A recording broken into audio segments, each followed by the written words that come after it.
All right. Good evening, everyone. Good evening, everyone. All right, that's a little better. Thank you. My name is Frank Malfitano. I just want to take a moment to welcome you all to St. Peter's for tonight's memorial tribute to the great Ronnie Cuber. And I want to acknowledge the producers of tonight's event, Roberta Arnold, formerly Roberta Cuber. Stand, come on. The Jazz Foundation of America, and of course, St. Peter's Church. Thanks for being here. We have a wonderful program for you. We'll be talking to you throughout the night, okay? Have a great time.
Thanks. I met Ronnie in 68, summer 68, on Woody Herman's band. The saxophone section was Ronnie, Sal Nistico, Frank Vicari, and myself. I was a good sight reader, and the information in that saxophone section was about 2/3 of what was written on the page. There were so many little subtle nuances and stuff that they did together. And it was so much fun playing with that saxophone section. Of course, playing with those guys, a recurring theme in a lot of instrumental players is, what the hell am I doing here, but that was a fun band to play with. And, I'm just going to tell a few stories about my time with Ronnie, because I played with Ronnie with Woody, and then when I moved to New York, I was playing with Eddie Palmieri's band, and then we started in the studios, and then Saturday Night Live. And then we started playing with Dr. John, with Lou Soloff, and Ronnie and myself as the horn section for years and years. And then at the same time, we were playing with John Tropez's band in various permutations, and so many other gigs. And I hired Ronnie a lot of times for gigs that I did. So we had a tremendous history of playing together. But one thing about Ronnie was that when you were playing with it, I meant to say I was a good sight reader, and I love ensemble playing. And Ronnie was just the best at playing and finding you and coming to a consensus when you played together. You know, he was a delight to play with, always, and always listening. So, you know, here I am, a green kid, and 22, I think, and we're in Denver at Elitch's Gardens. It's 1968. Ronnie's hair is long. He's wearing his band uniform with his shirt halfway open. He's got some kind of medallions or stuff hanging down. And some little lady comes up to him, and she goes, "How's come your hair so long?" And Ronnie looks down at her, and he says, "Because you're not used to it."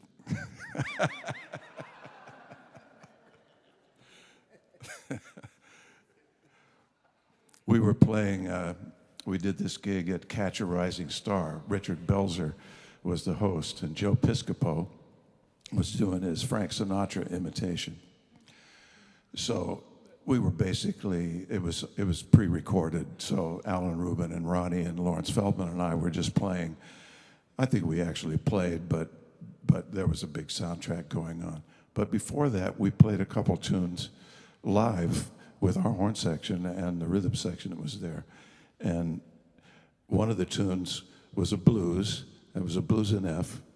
And Ronnie started his solo on a concert F, high D on the baritone, so he's holding the horn here. And the microphone starts to slip. And so Ronnie he's going like, but he fixed the microphone immediately, you know. But he milked the solo. He kept futzing with the mic for a whole chorus, you know, and then it was just fantastic. And, you know, Ronnie could be difficult, let's face it. One time we were playing with Tropez, and I was playing a solo on a Don Grolnick tune, a beautiful tune called Seventh Heaven.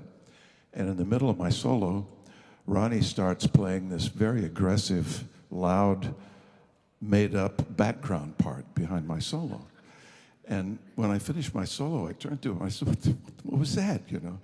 And Ronnie laughed. He said, well, I thought your solo was lacking in energy, so I was trying to pump it up a little bit.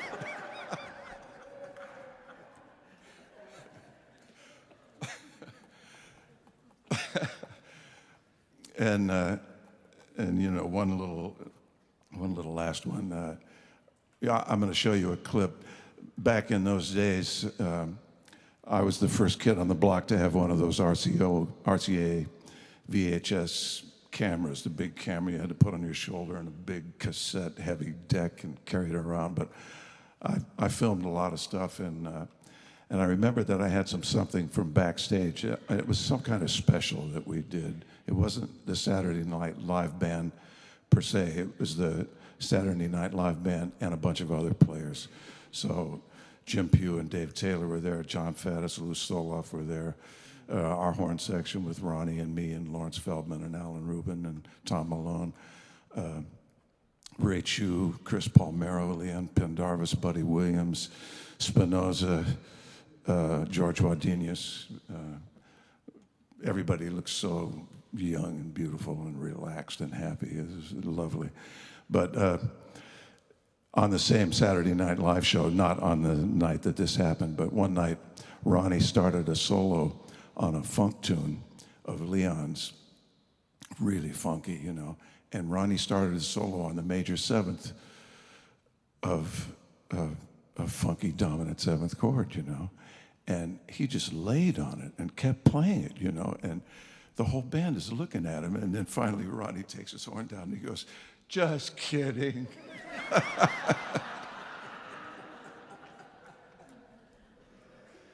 So, you know, Ronnie, to me, you know, a lot of people say, well, he was the greatest baritone, jazz baritone sax. Ronnie was more than that. Ronnie was one of our greatest jazz players to me. He had everything. His time was so great. His sound, his inventiveness, his humor, he just had everything, you know, and listening to him play and playing beside him for all those years. That's a gift. So this is that clip.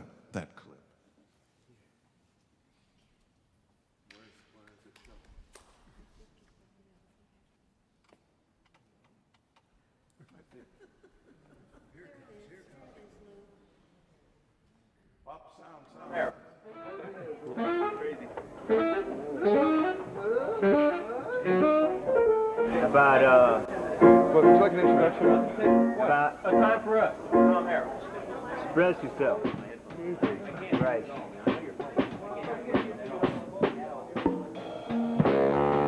Express yourself. Express yourself.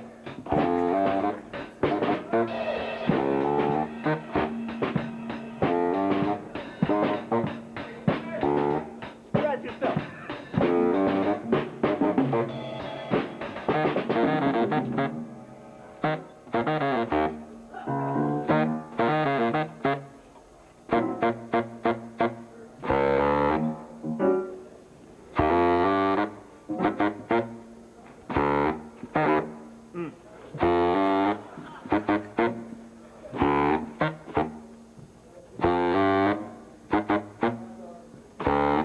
Express yourself.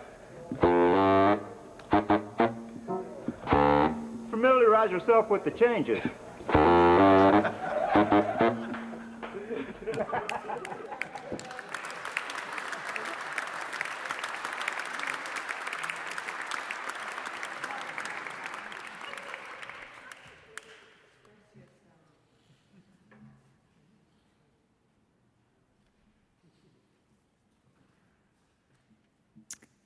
Lou Marini, everybody. Blue Lou. Who knew?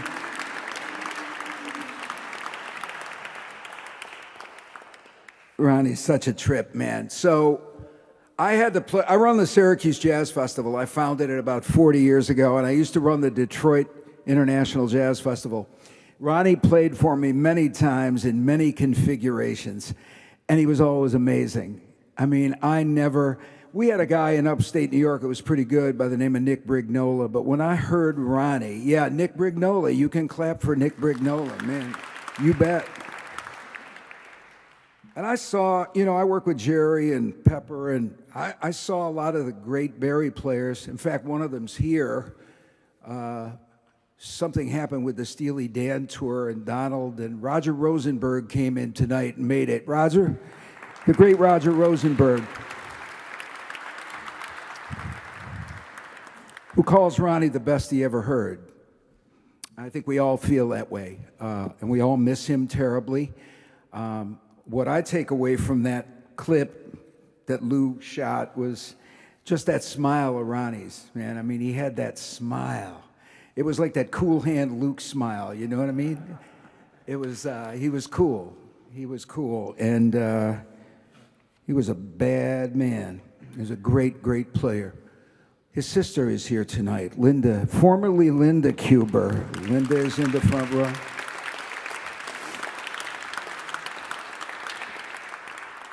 We have all these former Cubers in the audience, but so anyway, Ronnie played, one time he played with Dr. John's big band. He played the festival with Alvin Red Tyler. And I mean, he smoked. He just smoked. Another time he came up and played with Cornell Dupree, Les McCann, Jerry Jamot, Buddy Williams. That was one of your bands, wasn't it, Roberta? You put that thing together. Oh, my God. Yeah, I mean, the Soul Survivors. I think they call them the Soul Survivors. And he came with his own band, and he came in so many configurations. But every time he came, he brought it. And every time he came, he was great. I just never saw anybody with that much soul. And when my wife Kathy and I were honeymooning at the San Sebastian Jazz Festival in the Basque Country in Spain, we're in an ancient walled courtyard, and we're standing with Herbie Hancock and Solomon Burke and Van Morrison and just enjoying ourselves. And the band was Soul Bop, and it was Randy Brecker and Bill Evans and Jonathan Blake and Chris Mendoki and Ronnie. Man. So imagine we're in this ancient stone-walled courtyard in Spain, and these Basque cats are walking around with these giant hats, man, these giant berets. And I mean, Ronnie just took us to a whole other place, and everybody just stopped. I mean, Herbie was like, it was that. He was that. I loved him. I'm honored to be here. I'm thrilled to be with all of you who love him as much as I do. I will try to fight back the tears. They just don't get any better, and you just can't replace them. One of the first cats he played with was the great Bobby Broom, and he'll be coming up in a minute with Boris Kozlov and Chris Parker. Before that, we have a little video from a tribute from the great George Benson.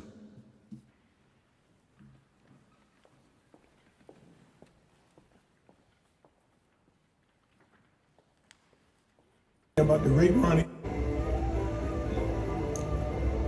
What can I say about the great Ronnie Cuba?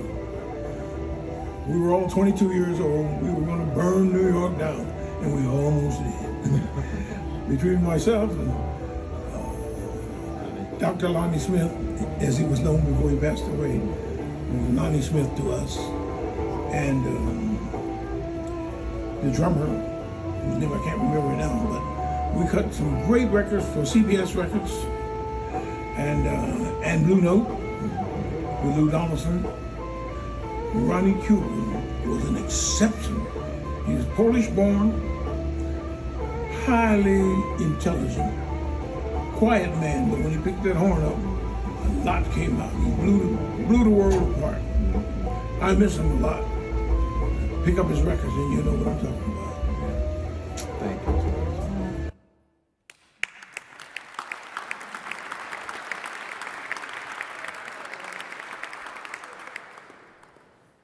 The great George Benson. Thank you, George. I'd like to invite Bobby Broom and the great bassist Boris Kozlov and the wonderful drummer Mr. Chris Parker to the stage, if you would. There they are. All right.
I'm just going to say a couple of words. First of all, Frank made a mistake. He did not mean the great Bobby Broom. He meant the great George Benson.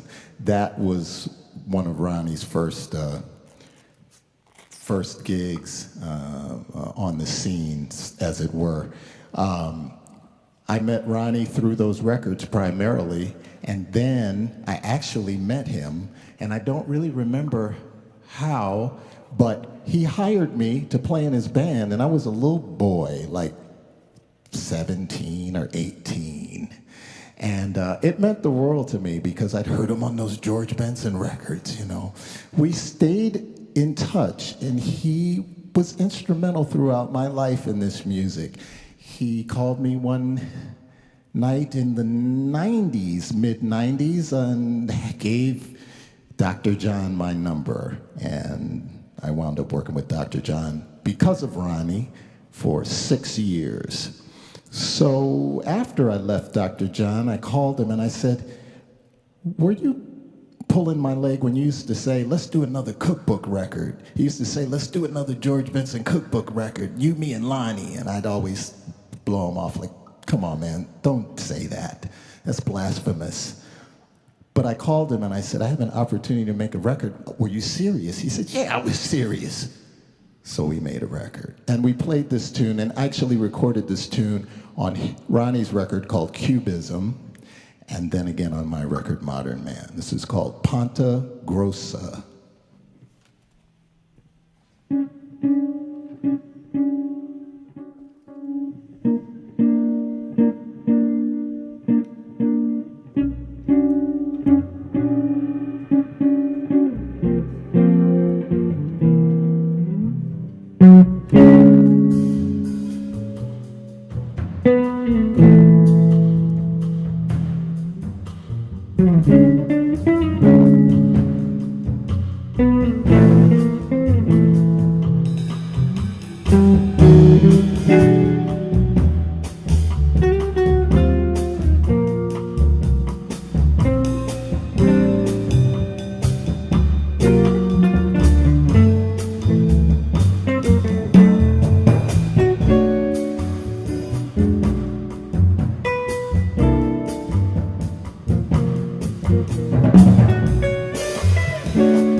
I guess that's it. Bobby, I wanted more. Bobby Broom, Boris Kozlov on bass, and the great Chris Parker on drums.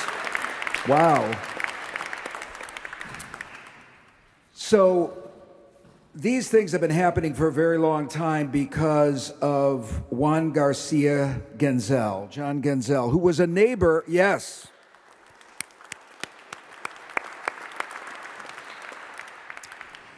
John was pastor of St. Peter's Lutheran Church. He was born in Puerto Rico and he was raised Roman Catholic, but he came to New York and found his way here and found his way to a jazz ministry. And he became pastor of the church, and then he became the official pastor of the jazz community in New York, and eventually he became pastor emeritus. And along the way, he conducted tributes here to Duke Ellington, the greats of our music. And I remember attending one not that long ago for the great David Fathead Newman. This has always been a special gathering place for those of us who love this music, have devoted and dedicated our lives to this music, and whose life is this music. And he understood that. He got that. And people used to question him, and they said, listen, man, your flock is a little strange. They're a bunch of jazz cats. Don't you find that a little, weird? And he said, and I quote, that's the kind we want in church. The good ones can stay home. A church is a congregation of sinners, not an assembly of saints. A beautiful man who created a lasting memorial to our music and the giants of our literature. We are forever indebted to him and so grateful to be here tonight. Roberta wants me to read this letter, but I think it's too many things in a row from me, and I'm boring. So I'd like to bring up our next artist, if it's okay with you, and I go off script a little bit. We have a musical selection. I didn't see him, but I'm assuming he's here. The great Joe Lovano. Joe, are you here? Where's Joe? Hey, man. Joe Lovano. Joe Lovano, everybody. Ronnie Barrage on drums. The great Will Lee on bass. Where's Will? Fredo, I know you're out there somewhere. And on drums, once again, Mr. Chris Parker. Tofi, is he back? What did I say? Ronnie Barrage on drums. I'm sorry, man. I'm reading the wrong notes. Chris is going to do percussion, Ronnie. At least that's what the notes said. My bad, man. Listen, if Roberta could have hired a pro, she would have hired a pro. She got me instead. I can't help it.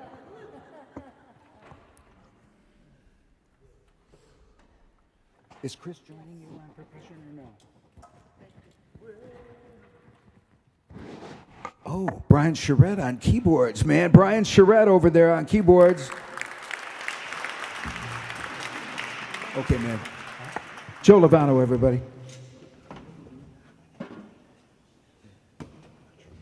Hello. Thank you. Oh, wow, the legendary Ronnie Cuber. Well, he was such an inspiration for me since I first heard him on these recordings with George Benson and Lonnie Smith. And I came to New York in the mid-'70s playing with Lonnie Smith and brother Jack McDuff at that time. And Ronnie's music and his legend loom large for me then and now. Steve Slagle, Billy Drews, and Keith O'Quinn had an apartment up on West End Avenue that I stayed when I first came to town. And Ronnie lived across the street. And so he was one of the first folks that I met in New York that he was just an inspiration, man. And hearing him on those recordings with George Benson, how he really called, he had a call in his sound and played with so much passion and ideas. It was a thrill to meet him and his family then, Roberta, and through the years we had a chance to play a handful of times. More recently at the Blue Note with Conrad Herwig for the Joe Henderson Latin side of Joe Henderson, which we recorded live that week. And Ronnie was calling the spirits, man. It was amazing to be in an ensemble with him, with his sound and energy and dynamic and flow, the way he played, man, and his ideas. That recording was nominated for a Grammy that year, and we had a lot of fun feeding off each other, you know, in the essence of the music. Francois Louis, who was just mentioned, a very close friend of mine, who I met in the early 80s, and he started making some mouthpieces for me, which I play today. This is a handmade wooden mouthpiece. But back in around, I guess it was 1987, I was at the Nîmes Festival in the south of France. I was playing with Henri Texier on bass. It was his ensemble with Aldo Romano on drums, Dewey Redman, tenor saxophone, and Kenny Wheeler on trumpet. And Ronnie was there with the Gad Gang, if I'm not mistaken. And Francois came to the festival, and I introduced him to Ronnie. Told Ronnie I was playing this wooden mouthpiece, and which he wasn't so interested in the wooden mouthpiece. But Francois was developing a solid silver mouthpiece. So they got together, spoke about some things, and Francois sent him a mouthpiece some months later, which he fell in love with right away, and called Francois to make him another one. So since 1987 or so, or 89, that late 80s, that was the mouthpieces that Ronnie was playing exclusively, and he loved the power in them and the way he could articulate and play in a free-flowing manner. And it gave him, I think it gave him some kind of different color that he loved, you know. And Francois wanted me to give everyone his love and how much Ronnie meant to him throughout his life. Because he also was someone who really loved Ronnie's playing. And he lives in Brussels. And I think from that moment on, he really got hip to Ronnie, but then he started to find out who he was through the years, and it meant a lot to him that Ronnie embraced his work. So just wanted to say that, and we're gonna play a blues in an Afro-Cuban, Ronnie Kuberesque fashion. Hope you enjoy. Thank you.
Joe Lovano, Ronnie Barrage, Will Lee, Brian Charette.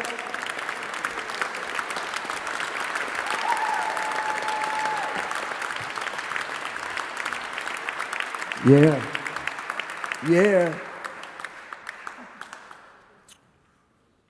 Okay, wow, this is amazing.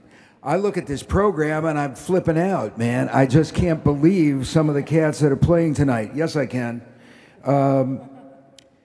I mentioned Duke Ellington, but also Dizzy Gillespie, Thelonious Monk. So many people have been memorialized in this great space. But this great man, Pastor Emeritus John Genzel, it's such an honor and so well deserved for Ronnie to be included in this pantheon of jazz legends. He was a complete musician, as Lou Marini said. Great composer, great arranger, great player, multi-instrumentalist, and just one of the sweetest human beings in the world. Lawrence Feldman, who was in the Saturday Night Live band and other bands with Ronnie, told me that the last few years have kind of been a drag. And that's kind of putting it mildly. He went through a lot of changes and had a lot of physical limitations and problems. So it's beautiful that he's kind of being celebrated and reborn here tonight, musically and otherwise. It's beautiful that you're all here, and we love each and every one of you. Speaking of cats that I love, I want to bring some people up to the stage who are absolutely amazing. Please make them feel welcome, if you would. On keyboards, the great Dave Kukowski. Dave Kukowski. There he is.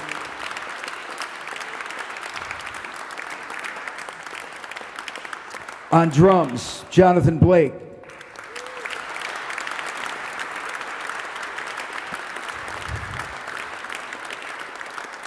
On saxophone, Mr. Steve Slagle.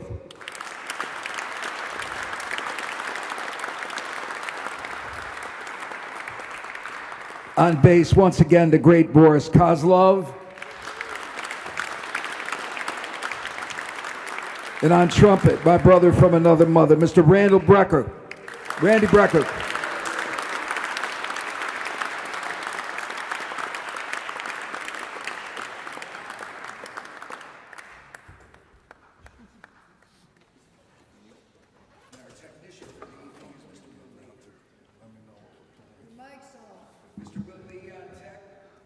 Huh?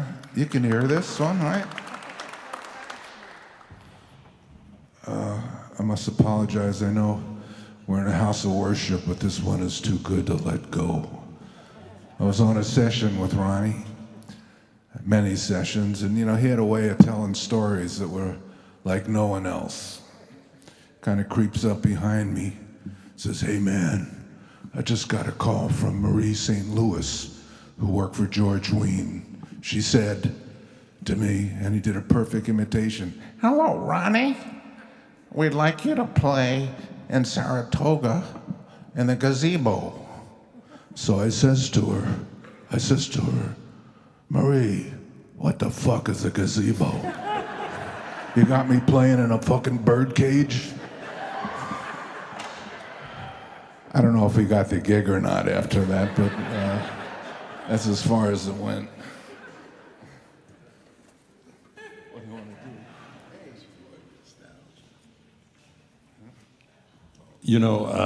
Randy just said that Ronnie was good at telling stories, and this song we're going to play is really amazing. I met Ronnie in 1975, as Joe Lovano mentioned.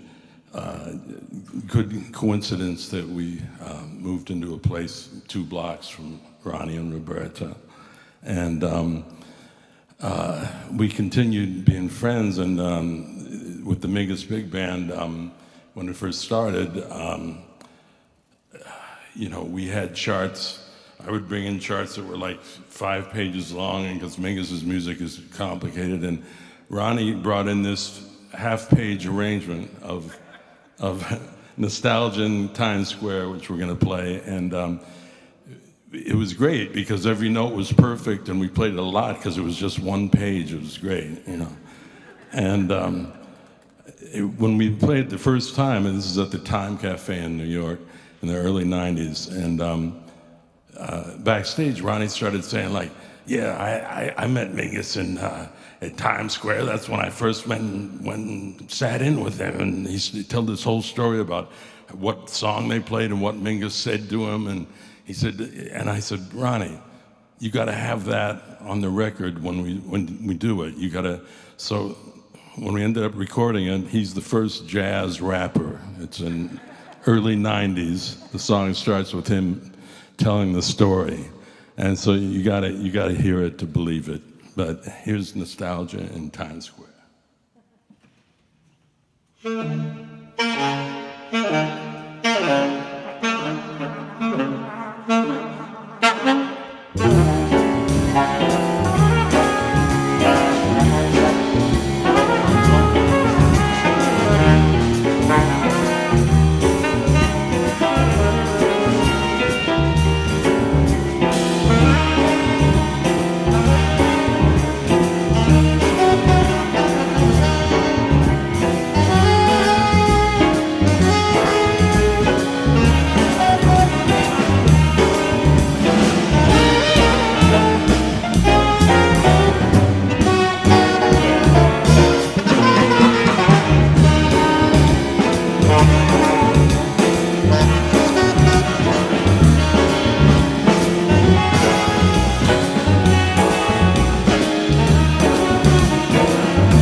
Ridiculous. Randy Brecker, Steve Slagle, Jonathan Blake, Boris Kozlov, Dave Kakowski. Come on, let him hear it, man. That's genius. That's for you, Ronnie Cuber.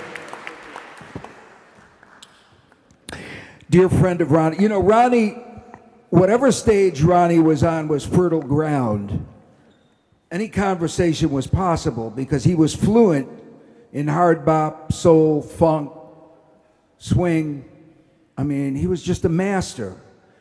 And obviously his soliloquies were brilliant, but his conversations were equally brilliant, and his compositions are remarkable.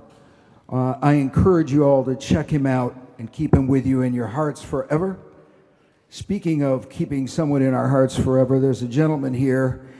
Roberta, I know we're going a little off script here, but there's a gentleman here who wants to speak and has to speak because Latin jazz was such a huge part of what Ronnie Cuber was all about. And the great Sammy Figueroa is here. Sammy, come on up, Sammy.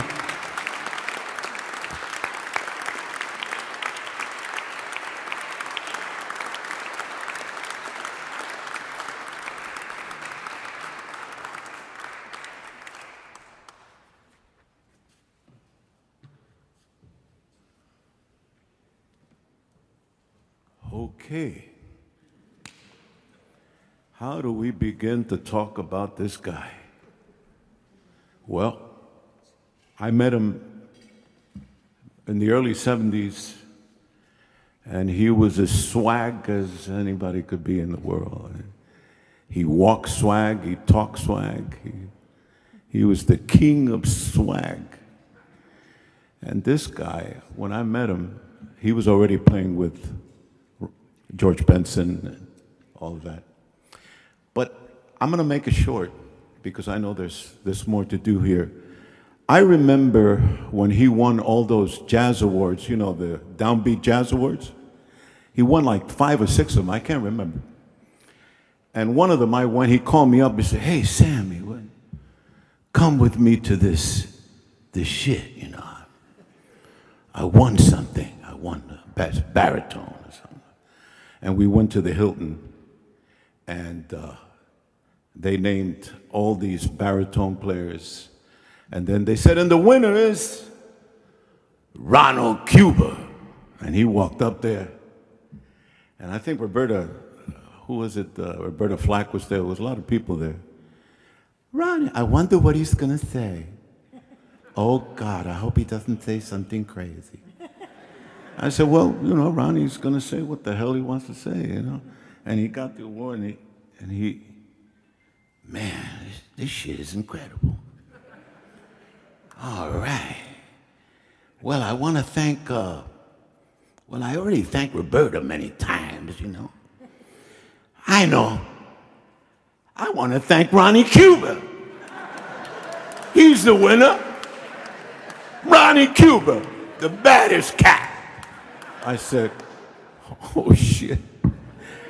And, you know, I could sit here, I could stand here and tell you hundreds of Ronnie Cuber stories that are so original and so amazing.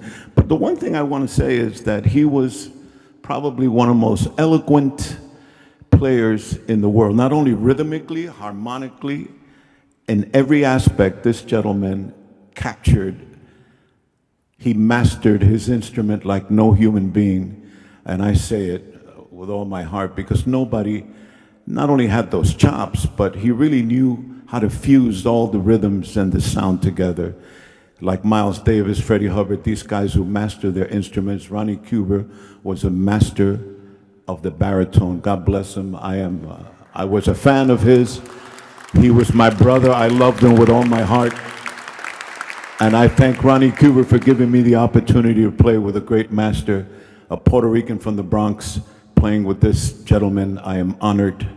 I love you, Ronnie, wherever you are. I know you're up there with Miles and all those guys, bopping your weight away, and I love you. Thank you.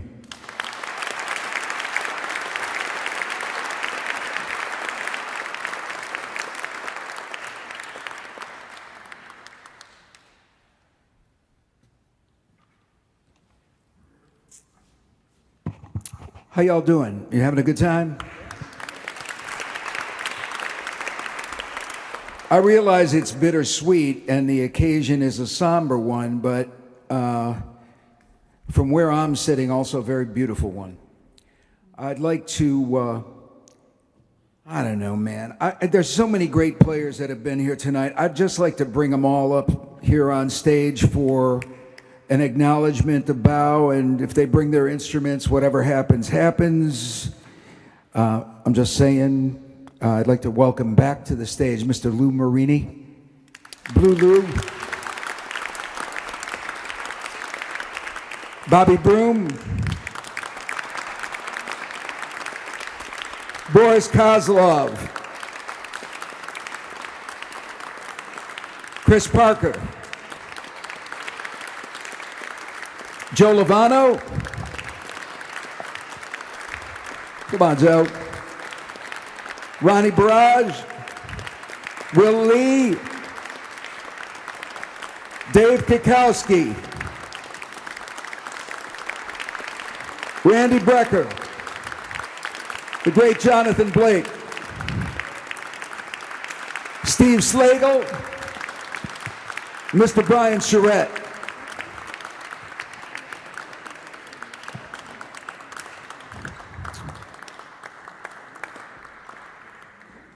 You guys want to do something? Anybody want to do something? Brian, I know you got something for us, right? You got a little something? Something? Let's hear it for these incredible artists, these incredible jazz giants, these legends. You want to play? They're trying to figure out what tune they know. The great Paul Schaefer is here, too. I want to acknowledge the wonderful Paul Schaefer. Mr. Paul Schaefer, everybody.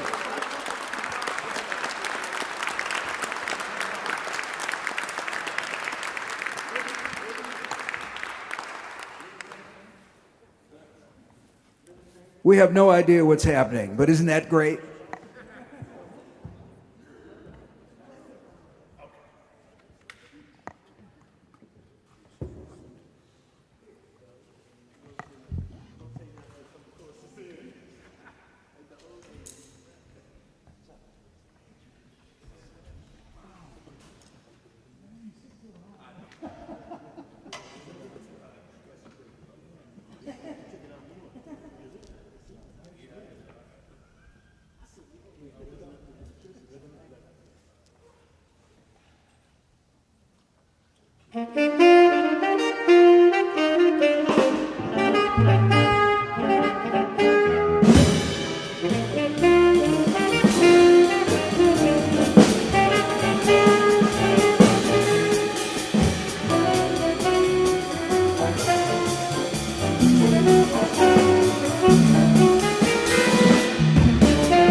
too low, but a Lord, baby, la, baby, la.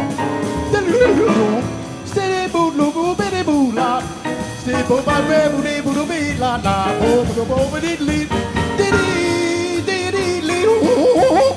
She turned up, Lord, I don't know, say, boot, bitty, la, da, but obey, let her go, so you'll be lead out of obey, let no, let obey, la, la.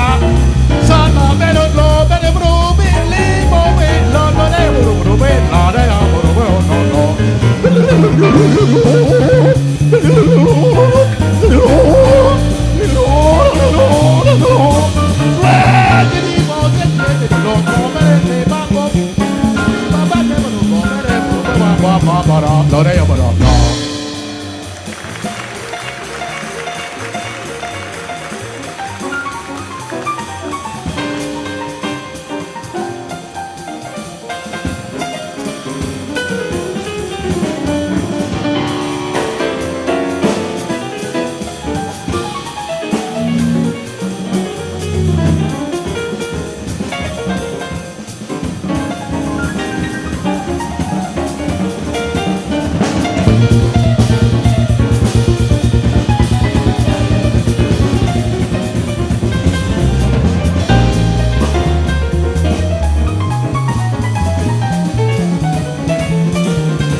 Thelonious could do that.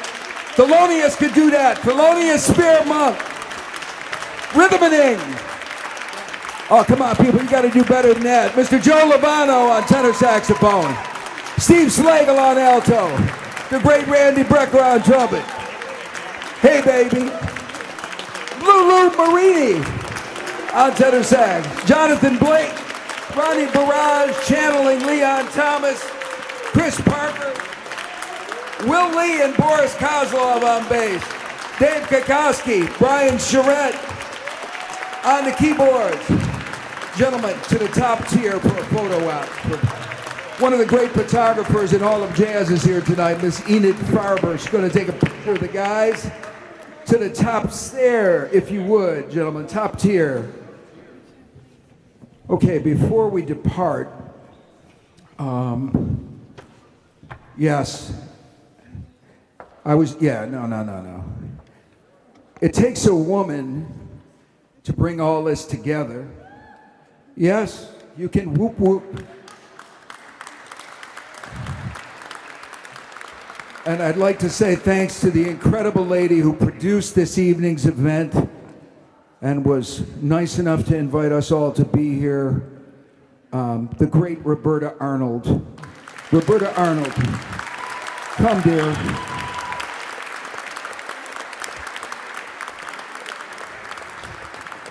One of jazz's greatest advocates for the last 50 years, Roberta Arnold. I'd like to invite Sammy Figueroa up, Ronnie Cuber's sister, Linda. Please come up. Please come up. Hang on, baby. Anybody else want to get in this photo op? Paul, you want to come up? Paul, where's Paul? Come on, Paul.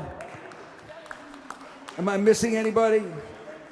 Roger Rosenberg, one of the great baritonists. Julie Loken. Come on. Hey, Enid, you got about 2 seconds to do this. Yeah, it's a great day in Harlem. It's a great night in Lexington and 54th.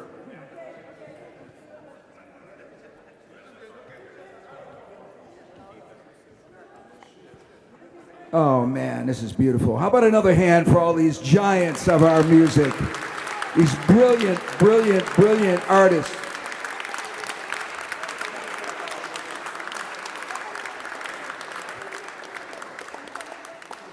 No, I don't want to be. Yeah.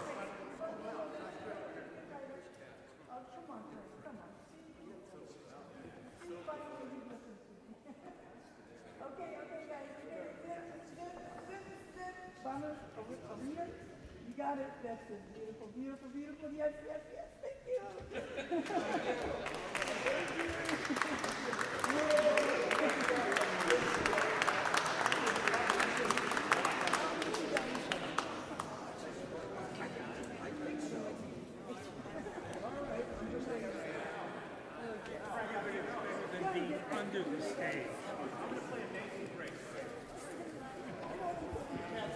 My nephew Brian Charrette's going to take us out with a little musical prayer that you will all recognize, all right? Brian Charrette on the keyboards.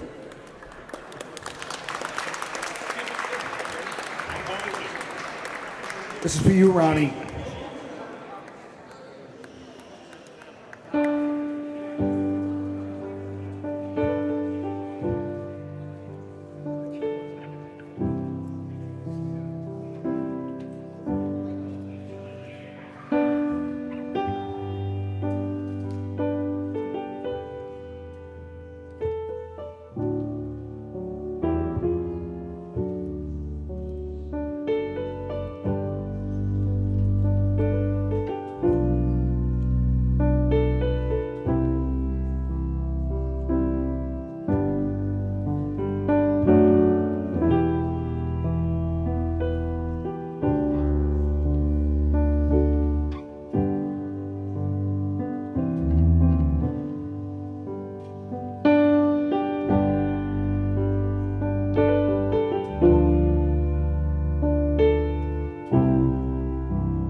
Thank you, Brian. Thank you, Will.